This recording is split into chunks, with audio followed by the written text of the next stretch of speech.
Olá, nós começamos mais um papo aqui no Gente.com e dessa vez eu recebo um profissional que se agarrou aos livros por conta própria, sem incentivos, sem exemplos a seguir. Enfim, ele trilhou um caminho próprio e marcante. Ele é diretor da Biblioteca Pública do Paraná, é jornalista, lançou há pouco o livro Na Escuridão Amanhã e é editor do jornal de literatura Rascunho, considerado uma referência no mundo literário.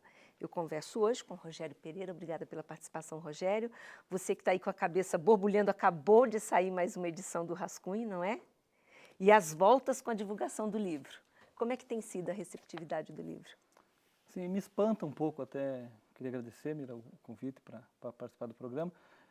Me espanta um pouco a repercussão assim do livro, né? Porque o livro eu escrevi esse livro durante muitos anos. Eu brinco que ele é um livro do século passado. Eu comecei a escrever esse livro em 1999. Sério? Eu levei 10 anos escrevendo esse livro. Claro, não fiquei 10 anos trabalhando todos os dias nesse livro, mas há textos que vêm desde 1999, começo dos anos 2000. Mas eu tinha um projeto, eu tinha uma ideia, assim, a literatura sempre fez parte da minha vida, né, o tempo todo, desde que eu comecei o Rascunho lá em 2000. E eu tinha um projeto de lançar, de estrear na literatura aos 40 anos. Né, e isso Por aconteceu. que estrear aos 40 anos? Aliás, é importante isso, porque você vem trabalhando com literatura está na sua alma há tanto tempo, e você já se destacou no Brasil inteiro nessa área, e só agora publica o seu primeiro livro. Esperou os 40. Por É quê? muito engraçado isso, porque eu sou convidado, eu era convidado o tempo todo para participar de eventos literários como escritor. E eu era um escritor sem obra. Né? Eu publicava meus textos no Rascunho, publicava meus textos, quer dizer, publico ainda no Rascunho, publico no meu site, no Vida Breve, que é um coletivo de crônicas. E quando eu lancei o livro, e alguns falam assim, mas eu acho que eu não li nenhum outro livro seu, né, Rogério? Eu falei assim, não, você não leu porque eu não tenho nenhum outro livro. E eu projetei lançar aos 40, que é estrear aos 40 anos, primeiro por essas obsessões malucas que você tem, né, que você carrega consigo, eu tenho várias delas. Graciliano estreou aos 40 anos, Graciliano é um dos meus ídolos literários. Mas assim, eu queria estrear numa idade madura, quer dizer, eu tinha uma trajetória que eu fiz com o Rascunho durante 14 anos praticamente com o Rascunho, quer dizer, tem a trajetória como jornalista, como cronista, como diretor da Biblioteca Pública, e eu imaginava que eu gostaria assim, que eu tivesse uma obra madura. Né? Então eu vim trabalhando durante todo esse tempo nesse livro, né, que é um livro relativamente breve, tem 130 páginas, e aí deu certo, quer dizer, o projeto deu certo. Poderia não ter dado certo de estrear aos 40 anos. Por exemplo, esse livro era para sair por outra editora, mas estava projetado para 2014. E aí quando a COSAC Naif aprovou o livro, falou, nós vamos fazer o Na Escuridão Amanhã, eu falei, eu só tenho uma exigência, que ele seja lançado em 2013. Né? E aí até a editora riu, falou, tudo bem, a gente vai fazer, mas vai fazer no final do ano. Eu falei, tudo bem, até o final do ano ainda eu tenho 40 anos. Bacana. Então vamos falar um pouquinho sobre a narrativa do livro, que tem sim a ver um pouco com a sua história de vida, embora não seja a sua história que esteja relatada aqui. É porque eu trabalho, Mira, assim, na ficção, quem lê os meus textos, tanto no Rascunho, no Vida Breve e agora nesse livro, eu trabalho muito com a memória. Né? Esse é o meu material ficcional. Quer dizer, eu trabalho com a memória o tempo todo, eu tento resgatar uma roça arcaica, uma roça que ainda continua me habitando de alguma maneira. Quer dizer, eu também trabalho muito na contramão do que faz hoje a literatura contemporânea brasileira, que é muito urbana. Né? Esse livro tem um pé na roça, um pé na cidade. Quer dizer, uma família de retirantes no sul do Brasil, né, que sai de uma roça opressiva e vem para uma cidade mais opressiva ainda. E aí há todo um embate dessa família, né, e aí acontecem várias coisas nessa cidade, sempre com uma narrativa, ora voltando para a roça, ora voltando para a cidade. E por quê? Porque assim, eu brinco assim, que eu não consegui sair ainda, eu tenho 15 anos ainda, não consegui sair da minha infância. Né, Então, eu ia perguntar isso, você falou, a roça ainda habita em mim. Vamos voltar para lá, então. Como é que foi esse seu começo de vida? Porque a gente sabe que foi um começo de vida muito, muito diferente de tudo que você vive hoje. Quando eu abri esse programa falando que você não teve esse estímulo, esse incentivo, é porque a gente sempre tem esse, quase um bordão, né? Leia perto do seu filho, estimule o seu filho a ler, ele vai aprender. E com você foi exatamente o contrário, você não viu, acho que eu já li que a sua mãe nunca leu um livro sequer. Minha mãe, nem minha mãe, eu acho que o meu pai também nunca conseguiu ler um livro inteiro, porque assim, eu nasci na roça, né, no meio do mato, no interior de Santa Catarina, de parteira, que é uma coisa muito estranha, porque a minha geração, né, uma geração urbana, classe média, hoje faço parte da geração urbana, classe média curitibana. né? Mas a Então, gente que é do interior, eu nasci de parteira então, também. mas é muito, a minha geração é muito, eu falo assim, eu nasci na roça. E as pessoas falam, como assim você nasceu na roça? Eu nasci de parteira, Dona Elza, lá demorei 3 dias para nascer. Assim, nasci numa situação que muita gente nasceu, na verdade, né? E aí eu venho para a cidade em busca de uma vida melhor. Quer dizer, minha família sai da roça, vem para a cidade em busca de uma vida melhor. E aí, com tudo que acontece na minha vida, acontece em Curitiba, porque eu chego em Curitiba por volta dos 7 anos. Mas eu passo a minha infância toda, até quase a minha adolescência, voltando para essa roça. Por quê? Porque meus avós moravam na roça, né? E tenho tios que moram ainda na roça, que continuam trabalhando na roça. Então a roça durante muito tempo, fez parte da minha vida, né? Até a adolescência, quer dizer, aquele meio rural, matar porco, fazer sabão, fazer vassoura de piaçava, plantar milho, trilhar feijão, né? Colher melancia, essas coisas, elas estão em mim até hoje, quer dizer, isso nunca mais vai me abandonar, né? E eu tento trabalhar esse embate que é esse mundo rural, ágrafo, completamente ágrafo, quer dizer, a palavra escrita nunca fez parte da minha família, né? Nós nunca tivemos livros em casa. Meu pai e minha mãe foram para a escola durante muito pouco tempo, acho que a minha mãe foi durante 1 ou 2 anos, meu pai também, meu pai trabalha aqui em Curitiba como motorista. E os livros nunca estiveram na nossa casa. Por quê? Porque nós éramos uma família... Era outra vivência. Era outra vivência. As pessoas não tinham o livro dentro de casa. E o que nos salvaria, entre aspas, assim, seria a escola, né? Então, quando nós chegamos em Curitiba, minha mãe e meu pai, eles nos colocaram na escola. Eu estudei minha vida toda em escola pública, né, que também tinha uma dificuldade, porque a escola pública nunca teve, eu não sei como é hoje, assim, mas também há uma carência muito grande de estímulo à leitura. Então, assim, a leitura fez parte da minha vida muito por acaso, porque de 13 para 14 anos, né, eu trabalho desde muito criança, eu sempre trabalho, hoje eu dei uma palestra. Aliás, você foi office boy, não foi? Eu fui várias coisas, né, eu vendi flor na rua, eu fiz móveis, né, trabalhei em fábrica de móveis, e aí de 13 para 14 anos, eu entrei na Gazeta Mercantil. Por quê? Porque minha mãe era empregada doméstica, minha mãe trabalhava como empregada doméstica na casa do diretor da Gazeta Mercantil em Curitiba. E aí eu fiquei 8 anos na Gazeta Mercantil. E ali eu tive um contato, primeiro, com jornalistas, com escritores, com o mundo escrito, com a palavra escrita. Eu tinha isso na escola, né, eu gostava muito de estudar, eu era um bom aluno, e eu não apostava muito, isso é bom ressaltar, eu não apostava muito na literatura. Não é uma coisa romântica. Ainda não tinha não é uma coisa romântica, pensando assim, você buscava literatura. O que eu pensava? Eu pensava assim, meus pais são muito pobres, eles não estudaram, eles não foram para a escola, eles não tiveram a oportunidade de ir para a escola. Se eu for para a escola, talvez eu consiga, né, de alguma maneira, sair dessa situação. Então eu apostava na educação, na verdade. Então assim, eu pensava sempre, eu vou fazer uma faculdade. A minha primeira faculdade foi de filosofia, né? Eu estudei filosofia para depois estudar jornalismo, para depois me dedicar à literatura. Mas é claro que daí quando você começa a apostar na educação, eu apostava muito na leitura. Eu achava que ler era uma coisa muito boa, né? E tinha uma coisa pragmática também, né, Mira? Eu ia para a escola, eu fazia resenha, lia todos os livros dos meus colegas, que ninguém gostava de ler Iracema, Dom Casmurro, achava uma chatice aquilo. Eu lia, fazia resenha para todo mundo, fazia redação, trocava por lanche, tinha uma questão de sobrevivência aí também, né? E aí, quando eu chego na adolescência, aí eu realmente incorporo a literatura, eu começo a comprar livros, né? Hoje eu tenho uma biblioteca imensa, né? Deve ter cerca de 20 mil livros na minha biblioteca pessoal. Eu começo a comprar livros em banca, em livraria, em promoções. E tem uma coisa muito engraçada, porque quando eu me formei em jornalismo, né, eu morava ali para cima do Parque Barigui, numa casa de madeira, bastante simples, não tinha estante, não tinha biblioteca, não tinha nada, mas tinha muito livro na casa. Aí eu cheguei em casa e falei para minha mãe, olha mãe, eu terminei a faculdade de jornalismo. Aí ela olhou para mim e falou assim, meu filho, então você já pode vender todos os seus livros. Porque era uma questão muito prática para ela, porque assim, os livros serviam para que o seu filho se formasse jornalista, na ingenuidade dela. E os livros atravancavam a casa, porque estava lá junto com as panelas, junto com as roupas, na casa toda espalhada havia livros. E é claro que eu não os vendi, né, e eu continuo com eles, e hoje eles fazem parte da minha biblioteca afetiva, que eu venho construindo essa biblioteca desde que eu sou muito pequeno. Porque eu vou comprando o livro o tempo todo, vou acumulando, gosto muito dos Gente, livros. muito, muito, muito bacana essa história do Rogério Pereira, que é o editor do jornal Rascunho. Daqui a pouquinho a gente vai falar um pouco sobre o Rascunho também. Nós vamos fazer um breve intervalo e já voltamos contando mais dessa história, de como foi essa aproximação com a literatura. Até já.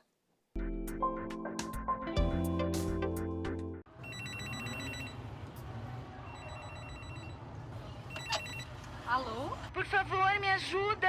O que está acontecendo? Eles tomaram conta da minha casa, tô com Mas eles quem? Liga pro 190. Tentei ligar pra polícia, pede- bombeiro, mas tá tudo ocupado. Mas você tem que me dizer onde que você tá pra mim poder te ajudar, pô. Meu Deus, eles passaram pela porta. Que eu Ai, meu Deus, o que eu posso Estão fazer? aqui dentro. São 3 Passa o passos endereço. Tem que chamar a polícia. Mas do calma, céu, bora calma. vir O que pra que tá... Calma. Gente do céu, que nojo que eu tenho de Ah, rato. vai se catar. Mas você é filha da mãe mesmo. Sacanagem mesmo, né?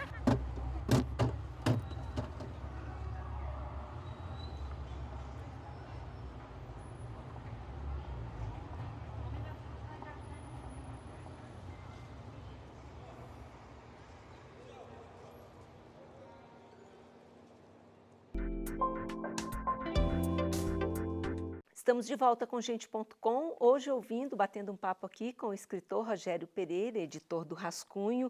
Aliás, que belo trabalho, né? Se tornou, de fato, o principal jornal literário do país, né, Rogério? Isso hoje é quase um consenso. E a culpa não é minha. Não? Eu sempre digo isso. A permanência do Rascunho, claro, tem muito da minha teimosia, né? Eu acredito demais nisso aqui. Eu acredito demais na literatura. Hoje em dia eu deixo isso muito claro, eu acredito na literatura, acredito na palavra escrita, acho que a literatura e os livros, eles podem transformar a vida de alguém, né? Não sei de que maneira, não sei como, quer dizer, cada um vai se apropriar da literatura de uma maneira, cada um se apropria da literatura e da leitura à sua maneira, isso é muito importante. Mas assim, o Rascunho tem muita gente trabalhando, né? Nós somos quase 50 colaboradores no Brasil inteiro. É um mutirão de gente de mutirão. alto nível fazendo isso aqui, gente. É um Sem mutirão, você brincadeira. tem desde o Afonso Romano de Santana É. como colunista, José Castelo, até uma moçada mais jovem, novos autores. Então, há uma mescla muito grande E de gente pessoas. no Brasil No todo Brasil lendo, todo. né? Assim, no exterior, é muito interessante interessante, isso porque eu também. fui para o Peru agora, para um evento na Embaixada do Brasil, e eu cheguei no Peru e fui dar uma entrevista. Cheguei lá, tinha 2 jornalistas me esperando para dar uma entrevista para uma revista local lá de cultura. E a jornalista, a primeira coisa que ela falou, eu sigo o Rascunho no Facebook. Olha só. Então, assim, ela tinha interesse na literatura brasileira, ela estudava português. E assim, o Rascunho tem hoje cerca de entre 40 e 50 mil leitores na versão impressa e na nossa versão online, né? Isso é um absurdo, se você pensar que o Rascunho nasceu de uma iniciativa pessoal com 8 páginas, no dia 8 de abril de 2000, aqui em Curitiba, era o encarte do Jornal do Estado, que é um jornal pequeno aqui da cidade, para se tornar hoje, né, já quase há 14 anos, a principal referência. Mas por que é a principal referência? Por vários motivos. Primeiro, porque há uma carência muito grande de publicações Na literárias. área, é verdade. Segundo, porque as publicações literárias normalmente têm vida muito curta, né, duram muito pouco tempo. E terceiro, porque existe as pessoas acreditam demais no projeto do Rascunho. Mas vocês saem, até vou fazer um parênteses aqui, porque vocês saem garimpando gente boa. Tem gente que ainda não está conhecida, que não está no mercado, e de repente está aqui. Tem muito esse objetivo também, né, de dar luz, de jogar luz em quem está fazendo coisa boa na literatura. Porque o Rascunho tem uma ambição, assim, você fazer uma edição do Rascunho é sempre trabalhar muito com a frustração. Porque assim, a nossa ambição é, vamos traçar, de alguma maneira, um raio-x ou um recorte da literatura brasileira contemporânea. A gente todo mês tenta fazer isso e, obviamente, a gente fracassa todo mês, daí no outro mês a gente continua fazendo, fracassa novamente. Fracassa nada. Mas é um fracasso que nos leva a uma nova, A querer melhorar a uma nova mais ainda. tentativa. Por quê? Porque assim, o espaço do Rascunho, ele se propõe a ser um espaço generoso primeiro, né? A gente não trabalha com texto muito curto, a gente sempre trabalha com texto muito longo, a gente está na contramão de tudo. Né? A gente tem um jornal conservador no bom sentido. A gente tem textos muito longos, entrevistas muito longas, espaço para autores que não estão no grande eixo, Sim. não estão nas grandes editoras. É claro que existem as grandes editoras ainda dominam o Rascunho, porque as grandes editoras têm os bons Os autores. bons autores, Mas claro. nós damos espaço para aqueles autores que estão começando, então isso faz, né? E nós também abrigamos no Rascunho várias vozes, né? E vozes dissonantes, quer dizer, uma voz que contraria a outra. Dentro do próprio Rascunho há um embate de ideias entre os próprios colaboradores. E isso faz com que o jornal tenha respaldo, as pessoas respeitem, né? Podem não concordar. Muitas pessoas não concordam com o Rascunho, com as opiniões do Rascunho. Nem eu, às vezes, concordo, né, com o que está escrito no jornal. Mas o Rascunho é isso, é um espaço generoso, um espaço democrático e um espaço que só discute literatura. E como tem hoje essa questão toda das mídias sociais, do nosso site é muito bem acessado, então, isso repercute muito, muito. né? Bom, tem uma coisa interessante também do seu trabalho, é que você tem rodado esse Brasil, dando palestras, participando de feiras literárias, e é lógico que sempre surgem muitos questionamentos, e uma das grandes preocupações é com relação à formação de leitores. Como é que a gente vai ampliar esse universo de leitores no Brasil?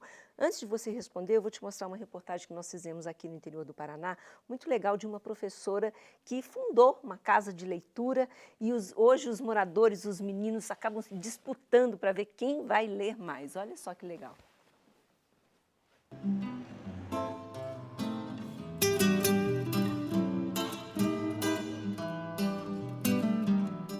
Professora Aparecida Maria, são pessoas como a senhora, com seu trabalho entusiasmado, que nos fazem ter esperança em um Brasil mais letrado, mais justo e mais civilizado. O trecho é de uma carta do escritor Domingos Pellegrini, enviado para a professora Aparecida Maria de Almeida, aqui de Barra do Jacaré, no norte do estado. Ela é responsável por um dos projetos de incentivo à leitura mais importantes do Paraná e que já ganhou destaque nacional, a Casa de Leitura Zélia Gattai, que nós viemos conhecer.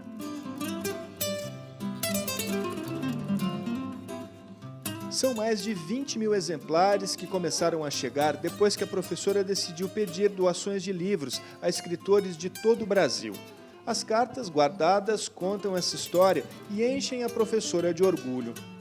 Mais de 83 escritores. Que escritores que responderam para a senhora?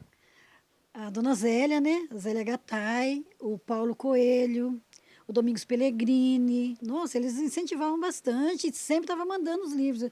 Era só eu escrever e eles estavam mandando. Até hoje, os que são vivos, né? Eu escrevo para eles e sempre está chegando o livro desses escritores para mim. Quando o espaço na escola em que a Aparecida dava aulas deixou de ser suficiente, a comunidade se uniu e conseguiu este espaço. A criançada lota o lugar todos os dias e passa horas viajando pelo mundo da literatura. A professora Cida já era minha professora do prezinho, ela trazia sempre aqui, daí eu fui acostumando. Toda terça e quinta eu venho aqui. Você tem ideia de quantos livros daqui você já leu? Eu não tenho. Um ano eu ganhei em primeiro lugar, eu ganhei com 64 livros. Eu já ganhei também de melhor leitor também do ano. Meu irmão leu 72 livros, ele tem 9 anos. Ganhou também essa última festa da Casa de Leitura de 10 anos, ele ganhou também. O Elton, quando era estudante, frequentava a biblioteca. Peguei vários livros, passei no vestibular, concluí a faculdade. Hoje sou professor, essa casa é orgulho de toda a cidade. Ver a garotada assim, feliz e reunida em meio aos livros, é o que motiva essa professora hoje aposentada a continuar o trabalho. Então eu me sinto feliz com essas crianças. Até ontem uma falou para mim assim: professora, quando você não quiser mais a casa de leitura, você dá ela para mim? Eu falo: dou sim, pode deixar. Eu não quero que a casa de leitura pare, eu quero que a casa de leitura cresça, que ela vá sempre em frente, né? Você cria laços, né? Você vai ao mundo dos escritores, você viaja sem sair do lugar. É muito, muito importante. Então vamos lá, as suas opiniões sobre esse mundo literário. O que pode ajudar a formar leitores? A formação do leitor, a gente discute isso o tempo todo em vários encontros, seja com especialistas, seja no dia a dia. Uma das coisas mais difíceis e mais incertas que existem. Porque assim, a formação de um leitor, ela predispõe várias situações. Primeiro, o ideal, né, o mundo perfeito, seria que nós tivéssemos famílias leitoras. Quer dizer, que os livros fizessem parte da vida das pessoas como uma coisa banal e cotidiana. Né, como se tiver livros em casa fosse algo normal. Na minha casa é algo normal, as crianças tropeçam nos livros, encontram um livro. Livro é uma coisa normal na minha casa. Mas a minha casa é uma exceção, infelizmente. Então, o ideal é que a gente tenha esse ambiente propício à leitura em casa. Porque quando a criança chega na escola, o livro não seja um extraterrestre, não seja uma coisa absurda. Quando eu cheguei na escola, o livro era algo para mim muito, muito estranho. Porque as pessoas muitas vezes não sabem abrir um livro. Não sabe que as pessoas muitas vezes têm medo do livro, as pessoas às vezes têm medo da livraria, porque elas acham que aquilo que está na livraria, que está numa biblioteca, que está dentro de um livro é inacessível para elas. E muitas vezes elas precisam só descobrir que aquilo que está dentro de um livro não é inacessível para elas, é muito acessível. Então, esse caminho teria que ser, isso é tudo muito óbvio, né? Se o que eu vou falar, não vou falar nenhuma grande novidade, mas é o que a gente precisa trabalhar. Depois chegar na escola e ter uma escola fortalecida para que isso que foi construído em casa não se perca na escola. O que acontece no Brasil? Por que é muito difícil formar leitores no Brasil? Porque o Brasil hoje, o maior comprador de livros, Mira, no mundo O maior comprador de livros do mundo é o governo brasileiro. E por que nós temos um índice de leitura tão baixo? Baixíssimo. É muito simples de explicar. Porque assim, o governo brasileiro compra milhões e milhões de livros e manda para as escolas ou manda para as bibliotecas. Esses livros não acontece absolutamente nada com eles. Ficam fechados do jeito que chegaram? Isso, porque o que acontece? Não, você precisa preparar primeiro o professor para formar o leitor. Você tem que ter o professor leitor, que é muito difícil você encontrar o professor leitor. É verdade. É quase uma heresia, né? Falar isso. Mas assim, professor leitor é muito difícil você encontrar. Então, no Brasil é muito fragilizada essa corrente de formação do leitor, porque quando a criança também chega na escola e não encontra um ambiente propício à leitura, no ambiente social dele, quer dizer, entre os amigos, também ele não vai encontrar. E quando a escola sugere o livro, você acha que isso é bom ou não? É A bom, escola dá a lista de livros lá. O normal é isso. o normal é Esse ano isso, nós mas vamos ler assim, isso. há muitos equívocos em relação a isso. Porque assim, a formação do leitor, muitas vezes, o que acontece com o professor? O professor chega na sala de aula, pega um livro que foi indicado pela Secretaria de Educação ou pelo Ministério da Educação, lê uma ficha catalográfica que existe naquele livro, com perguntas e respostas para responder, e muitas vezes nem o próprio professor leu o livro que ele pede para os alunos lerem. Quer dizer, onde que funciona muito bem o trabalho de livre-leitura? Onde o professor se dispõe a se entregar para aquele trabalho. Quer dizer, não é um trabalho muito fácil. Como é que você pode pegar uma sala com 40 crianças, dar o mesmo livro para as 40, que normalmente acontece isso, e encantar 40 crianças com uma obra? Quer dizer, é muito difícil. Agora, uma questão que é muito importante, Mira, só para a gente finalizar essa questão do livre-leitura, você não tem certeza de nada entre 40 alunos, só para a gente ficar no exemplo da sala de aula. O que o professor não pode deixar de fazer é dar oportunidade. Porque assim, muitas vezes as pessoas não sabem que gostam de ler. Tem isso também. E eu tenho um exemplo de um taxista, que se você quiser depois eu te conto. Então nós vamos para o intervalo, daqui a pouquinho você conta o exemplo do taxista, porque isso é verdade, isso inclusive eu mesma já testemunhei isso. A gente não saber que gosta de ler, e aí de repente descobre, tem oportunidade. A gente já volta.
Voltamos com Gente.com, hoje ouvindo o escritor Rogério Pereira. A gente terminou há pouco falando sobre a história do taxista, fiquei curiosa, vamos lá.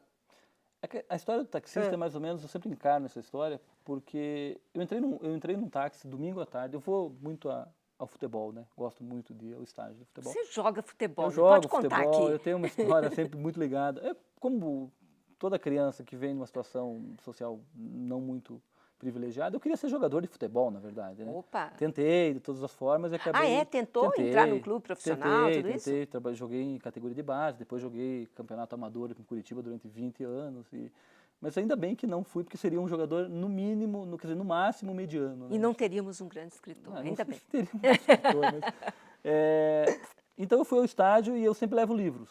Assim, onde eu vou, eu levo livros.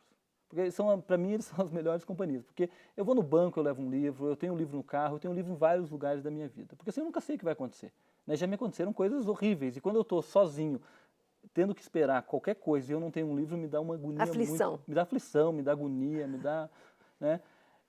Mas então deixa eu te provocar, isso não te faz uma pessoa muito solitária também, meio isolada? Porque tem uma outra questão, que a leitura, a sociedade moderna parece que ela vai na contramão da leitura, né? Porque a leitura ela exige aquele silêncio, a reflexão, o distanciamento, você tem que se isolar. E tudo hoje é barulho, é correria, é gente junto, quer dizer, a gente não quer ficar sozinho, parece que a leitura vai na contramão, né? Mas assim, você não precisa ser um ET. Você pode ler você pode ter vida social. Eu sempre falo isso. As pessoas falam, ah, você fica lá lendo, daí você é uma pessoa meio esverdeada, né, com uma pessoa estranha e tal. Não, porque assim, a leitura tem que fazer parte da vida das pessoas de uma maneira corriqueira. Quando eu falo assim, precisamos ler, não é ficar lendo 5 ou 6 horas por dia. Eu posso ler 5 ou 6 horas por dia, porque eu gosto muito de ler. Né? Mas a leitura ela tem que ser uma coisa natural. Você pode andar com o livro no bolso e daí tá ali na filinha da farmácia, 5 minutos. É que ler você não vai te deixar de... Por exemplo, eu vou para academia, eu jogo futebol, eu encontro meus amigos. Claro, eu tenho um grupo pequeno de pessoas, eu tenho uma vida social mais ou menos restrita. Mas assim, eu tenho uma vida social, eu não sou um eremita, eu moro em Campo Largo, mas eu não vivo num bunker, né, cheio de livros e fico lá só pensando nisso o tempo todo. É claro que é a minha preocupação porque é meu trabalho. Agora, isso que eu digo, a leitura, ela tem que fazer parte da vida das pessoas, como a novela faz, como assistir a um jogo de futebol, como ir ao cinema, quer dizer, isso só tem que fazer parte da vida da pessoa e de uma maneira natural, de uma maneira cotidiana e de uma maneira salutar, de uma maneira gostosa.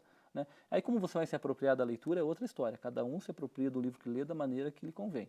Né? Mas eu quero contar a história do taxista, porque a história do taxista é boa. Né? Eu entrei no táxi, aqui perto do Centro Cívico, e o taxista, eu estava com um livro, domingo à tarde, aí ele falou assim, você gosta de ler? Eu levei um susto, né? Quando o taxista faz esse tipo de pergunta, você já se assusta, né? Eu falei assim, eu gosto de ler. Ele falou, eu também. E quase eu mandei ele parar o táxi, né? Eu falei, vou descer, né? Esse cara é maluco. Ué, por que taxista nenhum gosta de ler? É porque é muito raro você encontrar, claro que é uma brincadeira, né? Mas é muito raro você encontrar, né? É muito raro você encontrar leitores no seu dia a dia. É muito raro você encontrar leitores. Eu encontro muitos leitores, você fala assim, você conhece muita gente que lê? Conheço, mas porque eu vivo num ambiente que está propício à leitura. Mas quando eu vou jogar o meu futebol lá no Imperial, no grande Imperial, lá no Moçunguê, dificilmente eu encontro leitores. Até meus amigos falam, pô, Gério, eu vi você lá numa entrevista falando umas coisas estranhas sobre livros, sobre biblioteca. Eles não entendem muito bem isso, porque lá as pessoas não são leitoras de literatura, né? Podem ler outras coisas. Mas aí o taxista falou isso e eu me espantei. Ele falou assim, sabe como é que eu comecei a ler? Eu falei, não tenho a menor ideia. Ele falou assim, foi um louco. Eu acho essa história exemplar. Assim, como assim foi um louco? Porque eu moro numa casa e do lado da minha casa tem um louco. Ele estava no hospício. Aí a família teve que retirar ele do hospício e trouxe ele para casa. E aí, um dia eu estava saindo de casa, ele veio na minha direção, correndo, enlouquecido, me abraçou e me falou assim, olha, você tem que ler esse livro aqui, porque esse livro aqui é muito bom. Ai, que louco abençoado esse. O louco falou isso para ele. E ele, né, com medo do louco, leu o livro. E aí ele falou o seguinte, eu li o livro bom. e gostou. Eu gostei do livro. E a partir daquele momento, eu comecei a ler outros livros. Claro, e aí eu perguntei, o que você gosta de ler? Ele disse vários autores, né, autores que são best-sellers, quer dizer, uma coisa bem natural, assim. Mas se não fosse esse louco, num momento, encontrá-lo e dizer para ele assim, ó, leia esse livro, que esse livro aqui é legal, talvez ele nunca teria descoberto que gostava de ler. Então, assim, o nosso trabalho, eu sempre digo isso mesmo, nós somos um bando de loucos. Quer dizer, o nosso trabalho é ser um maluco dentro da sociedade e mostrar para as pessoas que ler é algo bacana, é algo lúdico, é algo importante. Assim, não vou dizer por que você precisa ler um livro. O que eu tenho que fazer com a criança, com o jovem, com o adulto, é dar uma oportunidade para que essa pessoa entre no livro. Aí, a partir do momento que ela entrar nesse livro, que ela se apropriar desse livro, ela vai fazer desse livro o que ela quiser. Porque assim, o livro isso que eu acho mais legal da literatura. Eu sou extremamente empolgado com isso. Porque assim, quando você está num livro, aquele livro te pertence. E é um momento de maior liberdade que nós temos. Porque assim, é você e aquele mundo que se apresenta para você. Não é você e o seu amigo no Facebook, não é você no Twitter, não é você compartilhando um jogo de futebol com vários amigos, não é isso. É você e o livro. E a escolha do livro que é muito bacana. Porque a partir do momento que você vira um leitor, você vai começar a querer descobrir novos autores. Você vai querer ter uma biblioteca e você vai começar a construir a sua leitura afetiva. Mesmo que isso não vai te trazer nenhum grande benefício, vamos dizer assim, de imediato. Né? Como é que você vai mensurar? Vou ler esse livro. Né? Vou ler esse livro. O que isso vai me causar? Não sei, vai te causar alguma coisa, vai te causar, mas não sou eu que vou dizer o que vai causar. É você que vai descobrir. Porque a leitura não é um mergulho para fora. Isso é muito importante. É um mergulho para dentro. E é um mergulho para dentro de você. E isso às vezes espanta as pessoas, porque você descobre coisas terríveis sobre você. Né? Então isso é muito legal da leitura. E daí e isso é um ato de liberdade, porque ninguém tira aquilo de você. Claro que você pode ir num cinema, ver um filme, numa peça de teatro, ir a um bom museu e ficar contemplando uma peça, uma obra de arte. É claro que a arte te proporciona isso. Eu defendo a leitura e a literatura, porque isso de alguma maneira dilata imensamente a minha consciência e a minha condição de ser humano, né? Então, isso já, eu acho que vale a pena a leitura nesse sentido, assim, de você valorizar a sua capacidade de ser humano, assim. Então, quando você está na leitura, primeiro você está compartilhando um mundo, Sim. depois você está descobrindo o mundo, você está ampliando o seu repertório, você está fazendo várias coisas para você. E depois se descobrir. E isso que você faz para você, quando você lê um livro, isso só pertence a você e ninguém tira.